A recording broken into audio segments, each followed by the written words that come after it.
Right to Reason podcast. I'm your host, Robert Stanley. Today, we learn about the crazy religion of Mormonism with LDS elder Cale Eccles.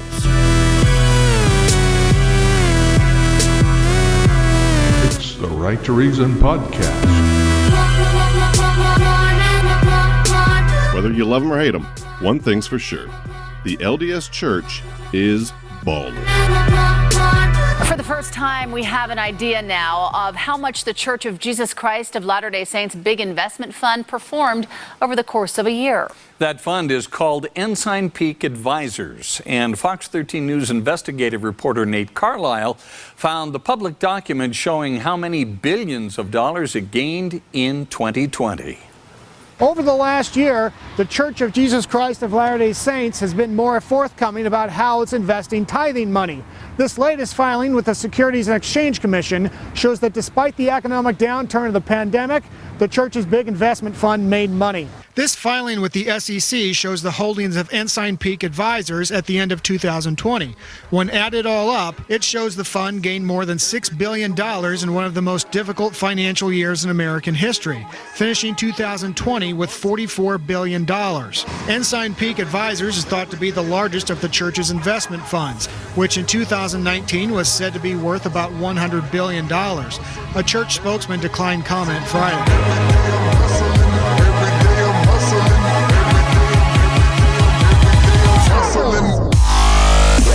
Hey, this is Elder Eccles from the Church of Jesus Christ of Latter-day Saints, and you are listening to the Right to Reason podcast.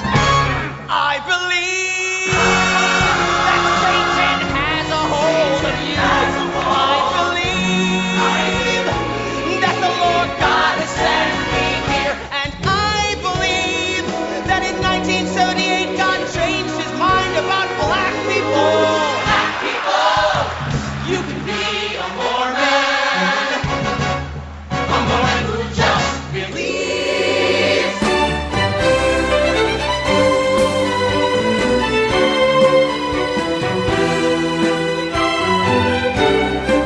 This episode of the Right to Reason podcast is brought to you by our patrons and contributors like me. We have all recognized the value of the unrestrained marketplace of ideas and have decided to make a difference.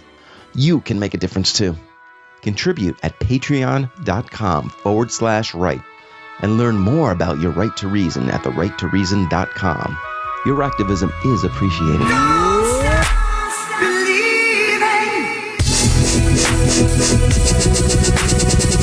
Elder Eccles, how are you, sir? I am doing so wonderful, Robert. What's up? How you doing? I'm doing well myself. Actually, I pulled my back out. I was teaching my son some fighting moves, and I got hurt. he's 15. Well, he's about to turn. Yeah, he's about to turn 15, and he's getting bigger. I'm used to being able to sling him around a little bit, and I was showing him how to put somebody like in a headlock from behind. And I was showing him get your arms up underneath the armpits, hands behind the back of the head, lock your fingers and drop your weight. Put their face in the ground, So he does what I tell him, and I wake up the next morning and my back is shot. So I'm gonna have to be more careful with wrestling with him. But anyway, that's not what we're here to talk about today. You have a Facebook page and a website for the Church of Christ of Latter-day Saints, and everybody can find that in today's show notes. What is your mission as an elder? What is it that primarily the message that you would want to get out to others? Yeah, that is exactly what I love to talk about. My purpose as a missionary for the Church of Jesus Christ of Latter-day Saints is to invite everybody to come unto Jesus Christ, to increase their faith in Jesus Christ by learning about his restored gospel. You share a unique message about how Jesus Christ's original church, his original gospel, was brought back to the earth through a modern-day prophet, and that is the wonderful message that we share to everybody and anybody that we can. Cool. Okay, so you as a Mormon, you would say the prophets of the Old Testament, that didn't stop with the New Testament. We still have prophets today. Who's the prophet now? It's not Brigham Young anymore, right? You got a new guy? No, sir. Yeah, those were prophets that lived a few hundred years ago. Brigham Young, Joseph Smith, those guys. But the one today, his name is Russell Nelson. Russell Nelson. Cool guy? Yeah, he's pretty cool. He's an oldie. He is 96 years old.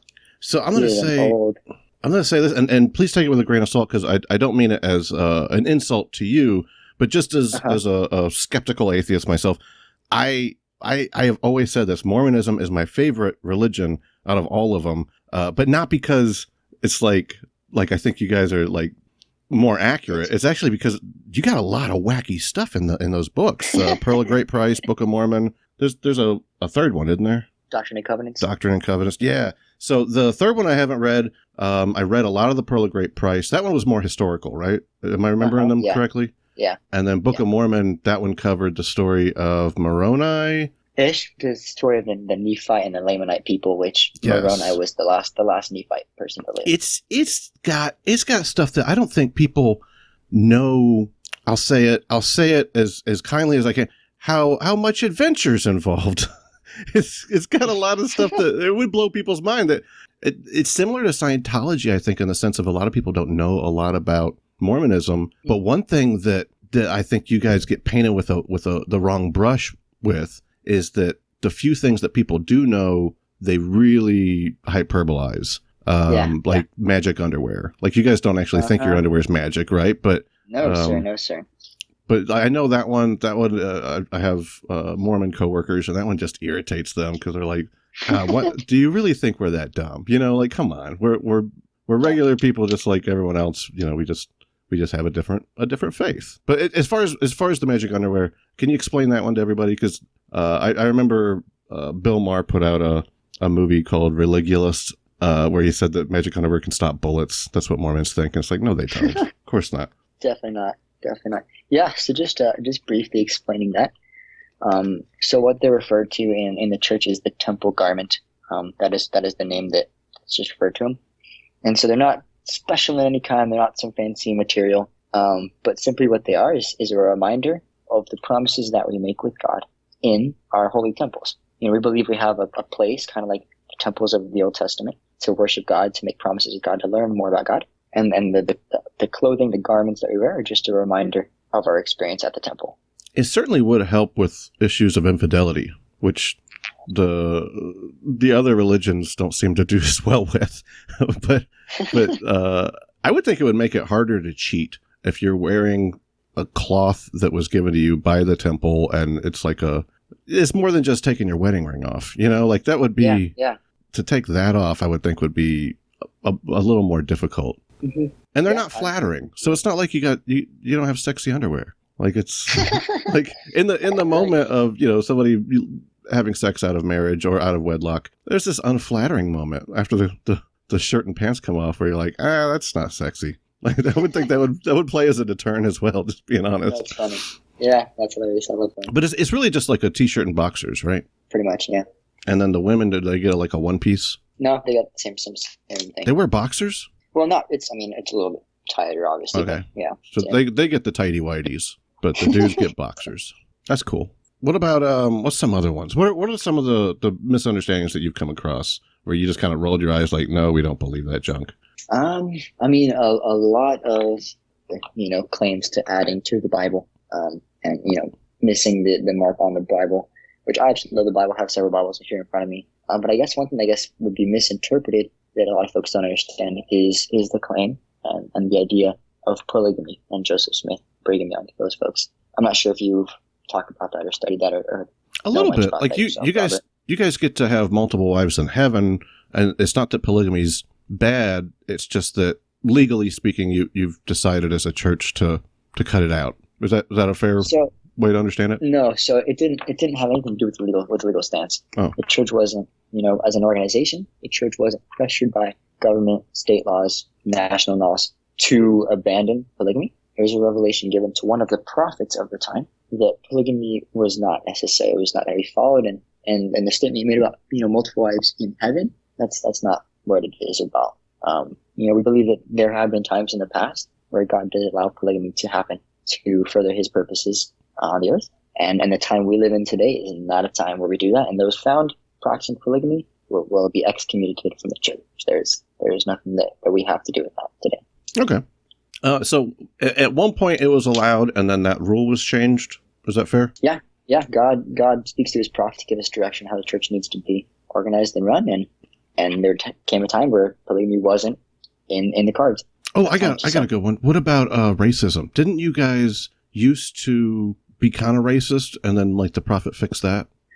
So Not you yourself, but like at least no, the I church. understand what you're saying. I understand what you're saying. So yeah, back in the 1800s, when the church was being organized, the prophets and the folks who were supposed to organize the church were just as new as the people joining the church. And so they didn't have much direction. They didn't know exactly what to do. And so through a lot of counsel, they would never ever discluded anybody from going to a church service or participating in activities. But with certain assignments, certain responsibilities in the church, there was a time period where folks of African American descent weren't able to fulfill certain responsibilities in the church. And so they were still allowed to be baptized. They were still allowed to come to church and worship with us, sing with us, but they weren't allowed to fulfill certain responsibilities until the mid 1900s is when there was a revelation given to the prophet to be able to allow the African American descendants to participate in certain responsibilities. Okay, so their black skin wasn't a sign of their spirit babies being Cursing bad or something like that. Yeah, no cursing. It wasn't anything like that. It was more just a form of segregation.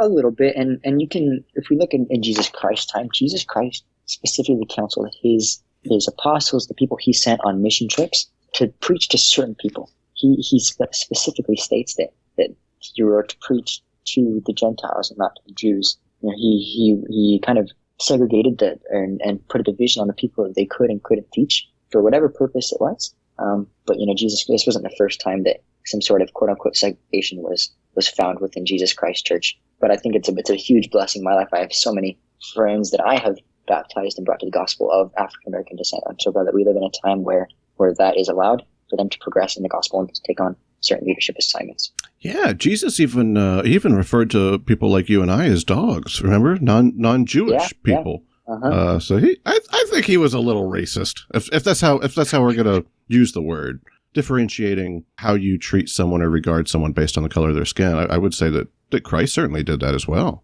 Yeah, I would say definitely that there was judgments placed on people, but they were righteous judgments for God reasons, for reasons that God only knows. So can you run us through the story? Because it's actually a fascinating story that not a lot of people are familiar with. But basically, can you give us like the Reader's Digest short version of like how Jesus actually came to America, the Indians were actually Jews, the Lamanites, how the tablets were written and then later given to Joseph Smith or at least revealed to Joseph Smith where they were, that kind of thing. Can you just kind of give us like a quick rundown of that story that takes multiple books to explain it? But I'm giving you an impossible task, I know. We'll give you the best 5 to 10 minute rundown I can. So we'll take you back to hundreds of years before Jesus Christ came to the earth, about 600 BC. There's a family living in Jerusalem. They were commanded by the Lord to leave Jerusalem before it was destroyed during the reign of Zedekiah. They flee into the wilderness, end up traveling across the ocean to the American continent. And they're there for hundreds of years, with prophets, with wars, with peaceful times, with crazy times. And so they receive signs and prophecies of Jesus Christ, just like the rest of the world did. Darkness for days, violence, storms, things like that. Oh, and during this time, when if I could interrupt, you ended right at during this time, and they had steel weapons even before the rest of the world had steel weapons, according to the Book of Mormon, right? I always think that's a fascinating thing because that's something we could test for historically. I would think archaeological evidence could prove you correct, but I'd be correct in saying we haven't found anything to validate that claim as of yet. Would that be fair? I would back that up 100%. Yeah, there has not been any archaeological evidence or archaeological findings of some of the ancient civilizations swords that are mentioned in the Book of Mormon. Yeah, like if they found swords in North America before the Iron Age, that would be pretty amazing. But anyway, I cut you off. No, I love that. I think that's an important thing to do. That's a very important thing to bring up. But yeah, even amidst all these wars, there were still prophets in the land. There were still preachers and people that testified to Jesus Christ, and the people were so freaking excited for when the signs came that Jesus Christ was going to come. And they didn't know they knew that he wasn't going to be in their land for the majority of his earthly ministry, but they still received the signs. They still received the earthquakes and the tempests and all these things that happened during the time of Jesus Christ, during his birth and his death. But following Jesus Christ's death and resurrection and his appearance to his apostles in Jerusalem, Jesus Christ, after ascending into heaven, he visits the people in the ancient Americas. And so they're gathered on this temple after some darkness in the land. They see this man descending from heaven after hearing a voice from God the Father. Jesus Christ comes. He says he's Jesus Christ. He lets everybody, all 2,500 people in the audience, come up and feel the marks in his hands, the marks in his wrists, the prints in his side and his feet. And they're ministered to him. He prays for them. He heals them. He teaches them the gospel. And these are like tremendous amount of peace. They live like Native American people at this point, right? Or is that's later? So as in what? What do you mean by that? They're not like living like Jews. They're like riding horses, shooting bow and arrow, like that kind of thing. Am I remembering that correctly, or did I get that one wrong? So there is no claims about horses in this time of the Book of Mormon, but there are 6 years before this happens. There's a prophet who is on the wall. He's actually a black prophet. He's a Lamanite, and he's prophesying about Jesus Christ. And we do have a record that they said that they were shooting bows and arrows at them. Okay. So they do have bows and arrows at this time. Horses weren't specifically mentioned. They totally could have been. Totally could have not been. There's no evidence on that. Okay. Nothing stated about that. I'll try to stop interrupting you. No, you're good. I love the questions and clarification. But after Jesus Christ sadly leaves them, after his ministry for a few days in the ancient Americas, there is hundreds and hundreds of years where they were peaceful, where everybody in the whole town and in the civilization followed the commandments of God, where they lived righteous, they lived peaceful lives, they loved one another. But kind of like human history and how humanity just tends to do, they end up becoming prideful, they becoming contentious, starting wars. And there's several wars, but eventually there was this massive war with hundreds of thousands of deaths. So many, entire nations were wiped out. The entire Nephite army, every single Nephite to live, was killed. Moroni himself being the last one. And so at the end of this war, before Moroni died, before his father died, they took together all these writings that had been compiled for hundreds and hundreds of years. They take the most important stuff because they don't have much room to carry them. And Moroni finishes his testimony. He hides them. He buries them. Prays to God to please preserve these, please save these so that my descendants, that the people, the Lamanites, that they can be able to find these and come into Christ because of them. And so then there comes in Joseph Smith, about 1,500 years later. He is led to these plates, to the exact same place they were buried. They'd been preserved for hundreds and hundreds of years, and through visitations by heavenly messengers, Joseph Smith is taught and guided to these plates, is able to receive the power, the divine power. He couldn't have translated them by himself. He wasn't a very educated man, but he translated these ancient records into English, which then were translated into Portuguese and Chinese and Italian and all these different languages that we now have today. I'll give you this. I think that's one of the best. I'm saying this is one of the best claims in defense of Mormonism, but I would say that it's in a vat of horrible arguments, in my opinion. No offense to you personally, but there's just some stuff that I'm like, come on, how could you possibly believe this? But the one claim that you guys make about Joseph Smith, that dude would have had to have been a freaking genius to write down what he wrote down, or at least have people take dictation of what he said. Yeah. Because there's just stuff in there. I think there's stuff that he screwed up with, like with the two of them that we just covered, that some Jews were Native Americans, when we found no genealogical evidence of that, or that they were fighting with, metal swords and shields or what have you, before steel had been discovered or invented. He made some errors, I think, because I'm looking at him. I'm not looking at him as like a prophet of God. I don't even believe there is a God, right? I'm looking at him as this is a guy that tricked a lot of people, right? But if I'm right, that kid had to be a genius, and he was a kid, right? Like, I mean, he was, at least for the beginning of his ministry, he was a young man. Yeah, his first visitation was 14. When he translated the plates, he was 17, 18, 19, 20 years old. He was literally my age, and I could not see myself producing a tenth, a hundredth of what he produced at that time. I was just trying to find dirty magazines, because we didn't have the internet searches like you do now when I was 13. But I found, it was one page ripped out of a porno mag, and I found it under a bridge. And I would go, I hid it inside like a hole, and then I kept a rock on top of that hole. So after school every day, I could come home, pet my dog. Her name was Lady, white Cocker Spaniel, Miss Lady. Anyway, I'd pet my dog and then go leave the house and walk through this trailer park, and then go get underneath the bridge, lift up the rock and look through the picture. And I wasn't even like, was this 13? I want to say this was younger than 13. Yeah. But anyway, that was how much I worshipped dirty magazine stuff. Anyway, we totally got off track. I certainly wasn't writing the Book of Mormon. I'll say it that way. Yes, same here. And could we talk about that? Because you have to recognize that it sounds really silly, at least, right? So, like, I mean, he's reading golden plates that are inside a hat, right? And he has to look in the hat and say what he's reading, but there's a curtain between him and 3 people that are writing down what he's saying. Yeah, so not 100% of the translation occurred with the hat and the curtain in that exact layout, but a good amount of it was. That's a hard sell on y'all's end from a marketing perspective. You know what I mean? Like, yeah, that is hard to get somebody to go, yeah, I'll buy it.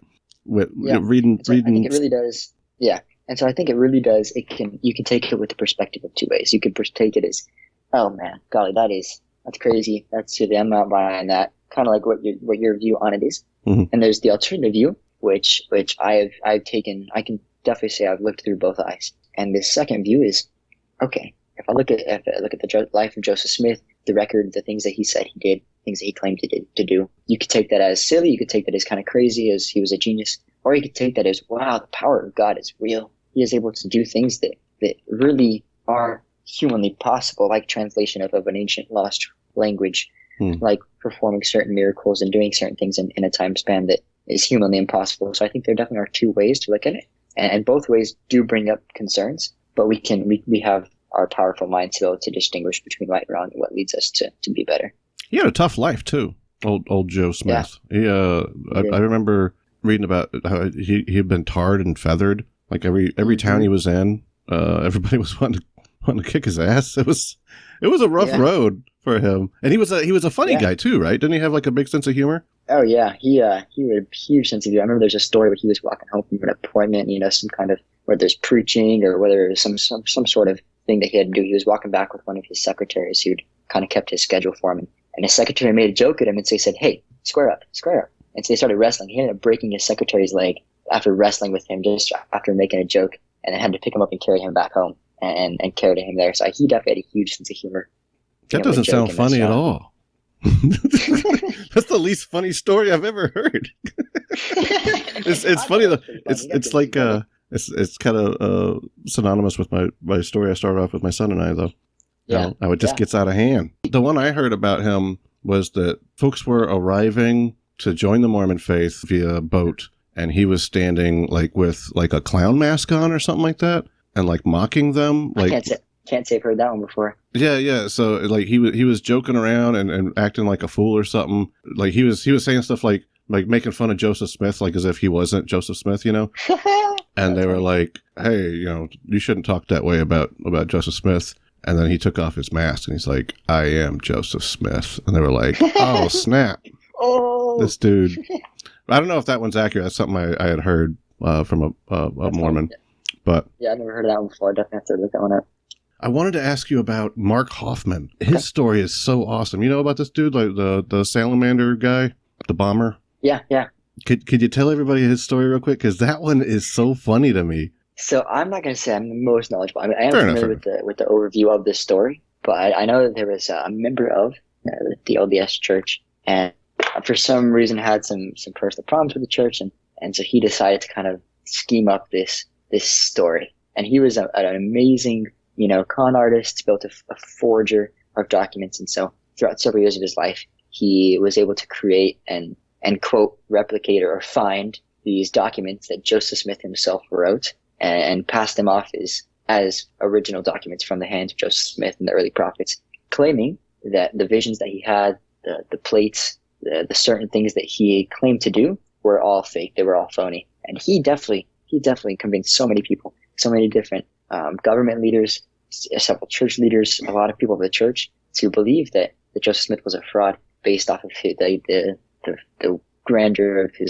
of his fraudulent skills to be able to create these documents that eventually were found to be false. You're leaving money on the table in terms of telling the story, I think, because it is so awesome. One of the he was selling or providing lots of different documents to the church, and then one of them says that it wasn't Angel Moroni that visited Joseph Smith and said, "Hey, go find these tablets under a rock in the woods." It was a white salamander, like a lizard.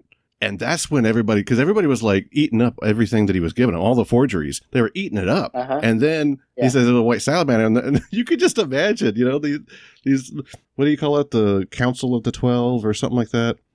Council of the 12. Yeah. Oh, I got it right. Awesome. But yeah, I mean, you can imagine these guys sitting around, like, looking at each other like, what do we do with this? This is wacky. Are you kidding me?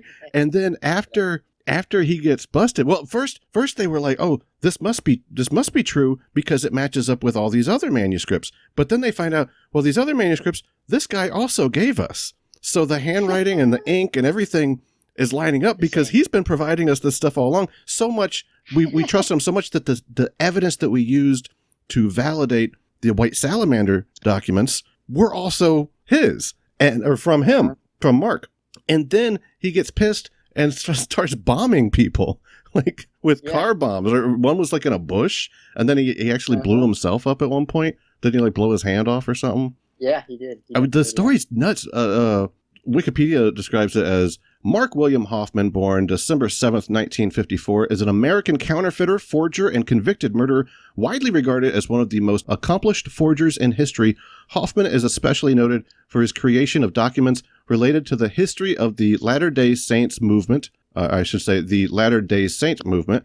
When his schemes began to unravel, he constructed bombs to murder 3 people in Salt Lake City, Utah. The first 2 bombs killed 2 people on October 15, 1985. On the following day, a 3rd bomb exploded in Hoffman's car. It is the craziest freaking story I've ever heard, dude. You definitely did it more justice than I did. You did a lot better storytelling. It's so wacky. But I mean, it actually, I don't think that it discounts your faith in any way. It's just some wacky guy within your faith. Yeah, I think there was like a Netflix series that was produced. Oh, really? In the last couple of years about it. Oh, I am going to find that documentary about it. Thank you for that. I'm going to find that. I would love to watch it. But I mean, in terms of wacky people in everybody's faith, every religion has those. I wouldn't hold you at fault for that one, but the craziness of the story itself, of the Joseph Smith story, the lack of historical evidence, the lack of archaeological evidence, the lack of DNA evidence. I don't know. I feel like it probably takes a little more faith to be a Mormon than it does to be, just your typical, run-of-the-mill Southern Baptist, Yeah. I definitely agree with you there. I think. How about this one? Do you guys get a planet? I've heard that one a lot. Do you get a planet when you die? No, sir. That is definitely one of the misconceptions. Okay. What's the real explanation there? It's actually 2 planets. It's even better than you thought, Robert. But so there are 3 different afterlives in your faith. Is that correct? Because even the one that I would go to as an atheist is supposed to even be better than the life I have now, right? Like, it's going to be awesome either way. Yeah. The Father in heaven who created us really does love us so much that no matter what we choose, because we did choose him before we came to this earth, he's going to give us some sort of reward, a glory, like we talked about. It's called the kingdom of glory, some sort of happiness and joy in the life to come, even if we do turn our back on him and not follow what he's given us. I like that. That sounds good. But there is one bad one, right? That's the Satan and Judas have to go to. Or is that one actually pretty good as well? No, so that one definitely is not good. That is what you would call hell. That is what you would call the state of never-ending sorrow and pain. Definitely those were certain circumstances where they had full knowledge of Jesus Christ. They knew his gospel, and they decided to betray. They decided to turn their back and to discredit the things they'd seen and known to be true. And so with those people, we call them the sons of perdition, and they are irredeemable because they had a full knowledge and they denied it. And so they used that ability to choose they had to choose something not right. And so God's going to punish it for them. That'd be a cool garage band name, Sons of Perdition. Sons of Perdition, yeah. Sounds badass. I could see it right. Okay, so we were spirit babies on Kolob, which is a planet, and that's another one. I'll give you this. As much as I might mock Mormonism, you got actually two really good arguments on your end. One, I think it's fair to say Joseph Smith had to have been a freaking genius, and 2, none of the other religions incorporate space. Yeah. Like, if you look at anywhere throughout the Old and New Testament, it's always like the firmament or heaven. Like, Jesus had to go up to heaven. Where did he go up? Yeah. Why did he ascend? Like, that makes no sense. But just at a certain spot on the earth, he went into space. But they're like, oh, he went up to heaven because heaven's got the sun and the clouds and it looks bright and, fun up there. Yeah. That's where all the religions always regard gods, right? Like even, Greek mythology, they're the stars and what have you.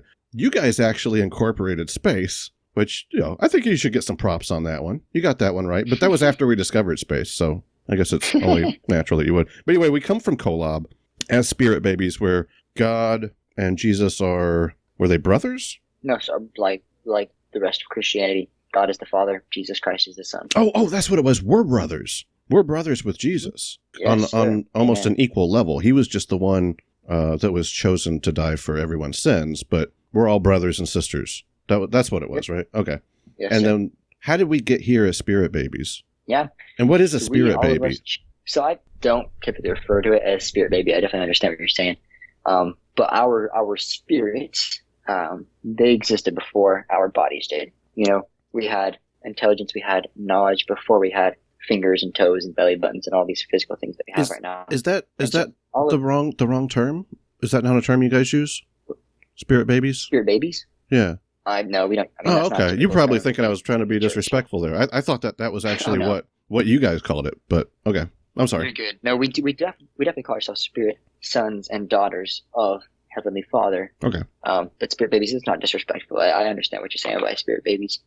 But yeah, we existed before this earth did and before we did on this earth. And so us without our bodies back in the presence of the Father and of Jesus Christ, we were chilling there. God would teach us. God would tell us stories. And one day it came to the point where he said, all right, kids, I got to kick you out of the house. You got to kind of experience life for yourself. And so he needed someone to be the example for us, to set the example on how to live this life. And that's where Jesus Christ comes into play. He was the one that set the perfect example, the one that lived the perfect life, and the one that offered the perfect sacrifice to help redeem us. And so we got the choice to follow Jesus Christ and to follow his example, or we got the decision to not follow him, to follow the second brother, Lucifer, Satan, to follow his plan. And are those demons? And so every single person that followed Satan didn't get a physical body. They're not here on this earth. They don't have physical bodies. So are those demons? They still have their spirit. Is that what a demon is? Yeah. Yeah, those are the demons, the evil spirits, the whatever term you're going to use. But yeah, demons, I would definitely call them demons. And then when we die, we become angels, like Moroni did, right? Or no? Not necessarily. So we die. Obviously, we separate our physical body from our spirit again.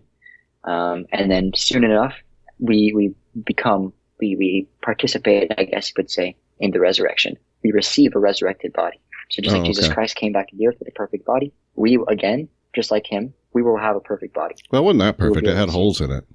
So his did have in his hands and his feet. But we will be perfect. We won't have those hands, those marks in the hands and the feet. I got a joke for you. Body. How does Jesus whistle? Does he wave his hand? No, I was going to say he blows through his hand, but you were already ahead of me. You were ahead of me. Anyway. All right, and then so we get new bodies, and a spirit body, is it kind of like shaped like our body already, or is it like a glowing light or something? Or is it not? It doesn't say. I can't say I've seen a spirit body, and I would hope that it would resemble what I look like a little bit, but I wouldn't say it has like the same jawline and the same same shaped fingernails and whatever. Like it's definitely different than a physical body, but I do believe that it does resemble our bodies resemble our spirits. And we get to have sex in the future, right? Like in the afterlife. I would not say yes to that. You get kids. I've been told some bad stuff, man, because I'm getting a lot wrong. I got a lot right though, right? You got to give me some credit. You have gotten a lot. I've gotten right, some stuff right, but I was told, at least for you guys, I won't get to make celestial children myself, but you in the celestial realm, I think is the name of it. You get to have like multiple wives and make more spirit babies or whatever the term is. That's what I was told. We believe that God has the power to create, and that when He creates our spirits, there is not sexual intercourse involved in that. He simply takes the intelligences that exist around us and he forms them into spirit, which I don't know. My brain is not that big. Oh, God definitely is big brain, but my mortal brain does not comprehend the creation. I don't think any of ours do, but God does have the power to create both earth, physicalness, and spirit. That's another one. Another credit to your faith I'll give you is you don't believe in ex nihilo, right? You don't believe, like you say, it's not so much that he creates things. I mean, you could say, I created a podcast, but I didn't like create it out of nothing, but like but like in the same way, when he creates, he's taking stuff from around us. And one of the parts of matter or energy or what have you is intelligence. Do I understand that correctly? And like he used intelligence and formed it together to make us. Exactly. You're spot on. I think that's cool because that space, that and involving space puts you ages ahead of all these other faiths. Like, I mean, just in so many ways, because scientifically that's a better explanation. Once again, I still think it's all wacky, but it's certainly a better explanation than the Genesis 1 and 2, where he divided the waters, and the waters above and the waters below, all the timing is off on the creation, which none of this is a problem for you because you don't believe in the inerrancy of the Bible, right? Like you believe, if anything, the Book of Mormon is probably more accurate because it had a more direct source. So I do believe the Book of Mormon is more accurate, but I do believe the Bible to be the Word of God. I definitely believe in Word of God, the creation story in Genesis. I full-heartedly believe that. One way that it is taken differently is, like you talked about, the pearl of great price. Within the pearl of great price, there is mistranslations that are corrected about the creation, about the story of Moses Bible, and Genesis and all this kind of stuff. The Bible can be wrong, technically speaking. Oh yeah, that is one of the big claims that we do make, is the Bible is not perfect. Golly, there are many errors in translation and in doctrine in the Bible. The Book of Mormon clarifies, but we still believe the vast majority of the Bible is correctly translated. The doctrines are true, stories are true, but there are things that are missing and that are incorrect. I've enjoyed this convo, man. It's just, I don't know if the listeners are going to be disappointed because they didn't get a debate out of this, but it's like I said in the beginning, I love the Mormon faith. I fucking love it. It's hilarious to me. Once again, no disrespect, but I love it because I think it sounds crazy. But it is fascinating, and it's a fun read. You cannot go out and get another religious text that is as interesting of a read as the Book of Mormon. I even when I compared it to Scientology earlier, I compared it in the sense of people don't know how wild it gets, but I don't mean that to paint with the same brush as Scientology, but I've read Dianetics. It's not that fun of a read. And that was a real author. Joseph Smith was just some kid. Like, wasn't he a farmer or something? Yeah, he was totally a farm boy. Totally. Like, literally, he stopped going to school when he was like 8-9 years old just to work on the farm. The story about him I didn't like. We should probably wrap up after this, but this one I feel like you guys should be a little more skeptical about Joseph Smith because of the story of his friend. His friend takes the writings that they had all compiled. The three of them were writing stuff down behind the curtain while he's looking in the hat, right? And then his buddy, he's not supposed to take the scripture, but he takes it to show to his wife and then loses it. But then it's whatever Joseph Smith says, let's just rewrite it again. Like it's different the second time from the first one because like he found it again or something like that. Like maybe I misunderstood it and I'm passing judgment too easily. Yeah. So just quick run on a story, during the early translation, the period, the first, couple of weeks of the translation were not as smooth as the rest of it. He definitely got better as he went along. But after translating 116 pages is how much it was. One of the scribes, his family, the scribe's family, was very worried that he was just wasting his time, that he wasn't doing what he was saying he was doing. And so he was like, Joseph, please, I need to take these pages. I need to show them to my family so they believe me, so that I can, keep my family relationships. I can, let them know that I'm not a fraud. Yeah. And so Joseph's like, no. Like, I prayed about it. God said no. He said, come on, dude. I gotta do it. It's for the family. He's like, okay, I'll ask again. Still, no. And then he's like, dude, come on. You know this is important to me. And so finally Joseph's like, okay, well, if you want to go, you do whatever you want to do. I'm not going to continue to tempt God. And so because he wasn't perfect. That's another misunderstanding about Joseph. Oh no, is like he made mistakes. Like wouldn't he? He was awful with money. Like he was blowing money all the time. Yeah, he was. And like he tried to start like his own state and whatever, and he had a pretty unsuccessful career. We he was human. Yeah. Anyway, I interrupt too much. Go ahead. Yeah. No, yeah, it's perfect. It really does prove that we are men. Prophets are men. Moses wasn't perfect.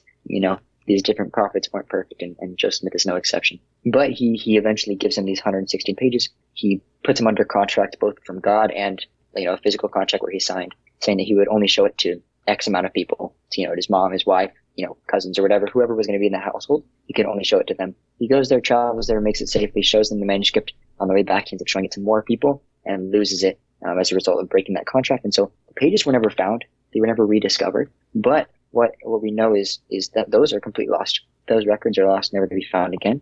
But those records, the record of Lehi, his son, who they hadn't translated that record yet, Lehi, his son, actually recorded a lot of the same things that his father did. He kind of copycat the beginning of his record and then took it for himself. And so a lot of the things that were recorded in those lost manuscripts were kind of doubled up. A lot of them were backed up. Not all of them. There were still things that are lost, but some of the historical record and some of the stories were preserved because there was a second opinion, second perspective on them. But the second one was different, wasn't it? Wasn't the second one different? It was different, but there was a lot of similarities between the two. But doesn't that prove it right there? If you could take any faith, and say, like, what's a good example? The Dead Sea Scrolls. The Dead Sea Scrolls show that the Pentateuch, if you can include Enoch, which I think is way more awesome than the ones better than Lamentations, for Christ's sake. But anyway, that's a boring read. Begat. It's depressing. But anyway, that showed that the original Old Testament had been preserved. That we actually are reading the original one because we found the Dead Sea Scrolls. There was like 500 of the same document and these scrolls, over and over. It wasn't like one scroll. Like a lot of people think like somebody just like unrolled, the old timey thing. It's like, oh my God, it's and a lot of people have the misconception that it's like the Shroud of Turin or something like that. It has anything to do with Christ. It has nothing. Dead Sea Scrolls has nothing to do with Christianity. It is a Jewish thing. Yeah. But either way, I'm not telling you. I'm rambling. But anyway, but this would be like if they found the Dead Sea Scrolls and they were different. You know what I mean? For me, when I heard this story about Joseph Smith, whenever the second writing was different, that proves the kid's making it up. I would think, or at least the four of them are making it up. It wouldn't necessarily have to be just him. They could all be working together. I don't know, but it just seems like that should be the point where you read about that and you go, I'm not so sure about Mormonism. Yeah, I think in the text itself, in the first books of Nephi, who is directly correlated with these lost pages, his father was the writer, the author of these lost pages. He even mentions he doesn't know exactly why he's writing what he's writing, but he's prompted by the Lord to write the certain records which have already been kept by his father. And so we have a good amount of stuff that is similar, or some new things, because Nephi lived longer than Lehi did, and things like that. But I think it definitely could raise some concern for those who haven't read and prayed and figured out that the Book of Mormon really is true, that Joseph Smith really was a prophet. It definitely could raise some concern about the Joseph Smith story. Fair enough. Is there anything that would ever change your mind if you came across something? Is there something that you would say, Rob, if I saw this, or if this happened in my life, I not like trauma, not like I hate God or something like that, but like something that would make you go, as just a skeptically thinking human being, this is where I draw the line. Is there anything that would do that? I definitely think if the church, so like you are well aware of, I'm not sure if many listeners are, but at the head of the church is Jesus Christ, but the head of his church on the earth is the prophet. We have that council of the 12, the quorum of the 12, several of the leaders in the church. And I think that if it came to the point where those leaders did a few things, whether it be taking the money from the church, whether it be preaching about themselves and their glory, their goodness, and turning into somewhat of a selfish person, I definitely would question why I'd probably disaffiliate with the church for a little bit and see what happens. Not be as proactive in the things that go on. My faith and my knowledge of Jesus Christ and of his word will not change depending on anything that they do. But my affiliation with the church would change depending on the way that some of the leaders do it. So if they continue to be solid, good men, not perfect, but good men they are today, I will continue to fulfill my responsibilities in the church. I will always be a disciple of Jesus Christ no matter what. I promise you that, Robert. But my affiliation with the church would vary if the church leaders started to do different things. If they started, like I said, take money or preach about themselves or changing some of the way things run to benefit themselves more than other people. Hey, props to the church and the prophet on the COVID vaccination. I thought that was obviously I don't believe in your faith, but in terms of what's pragmatic and what's best for everyone's health, I thought that was great. And I heard that didn't go over really well. Some of you guys were upset about that. What was your take on it? Were you happy with his decision to say get the vax, get the shot? Yeah, so I was a missionary before the coronavirus was a thing. I'm fixing to finish up my 2 years here. And so I wasn't really on the social media watching the news when they came out. So I really didn't know much about the coronavirus other than there was something killing some people in Vietnam, some virus going around. And so when he started talking about vaccination, I really didn't have much knowledge on it. Now looking back at it, I know a little bit more, and I've been able to watch some news and some social media things. I definitely was very excited that they took the stance that they did both to protect us and watch out for us. So I definitely am pro for it now. But back when it was all happening, I was kind of confused. I didn't really know exactly what was up and what was happening. Elder Eccles, thank you so much. Everybody, I would direct you, one, to actually read the Book of Mormon. It's a great freaking read, even if you're an atheist, especially if you're an atheist that enjoys studying religion like myself. It's a fun read. And it's great to learn about other people's culture and religion. And I really appreciate you, Cale, for talking to us and sharing that with us. Even though, I was joking around with you a little bit, but hopefully you don't feel like it was anything disrespectful. I love hearing about it and learning more about it. I would direct everybody, in addition to reading the Book of Mormon, check out the links in today's show notes. One is to the church for interested people trying to learn about it. Would that be fair, Cale? Yeah. Interested people wanting to come closer to Jesus Christ. Yeah. I can tell you none of my listeners are going to become converts. Well, I don't know. I've got some Christian ones. You might be able to get a Christian. I don't think you could get an atheist, but you could definitely convince a Christian, I would think. But either way, who knows? Maybe you can. But also the other link is to their Facebook page. So check that out. Cale, thank you so much, man. Thank you so much, Rob. I really did enjoy the talk. I definitely didn't take any disrespectful. I enjoy the jokes. I enjoy the discussion. I hope that everybody's had a great listen today.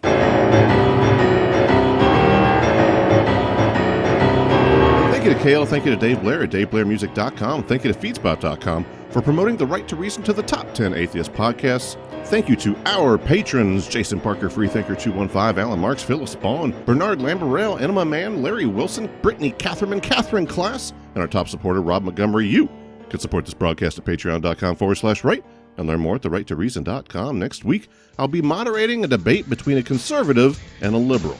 Between now and then, remember that you have the right to reason.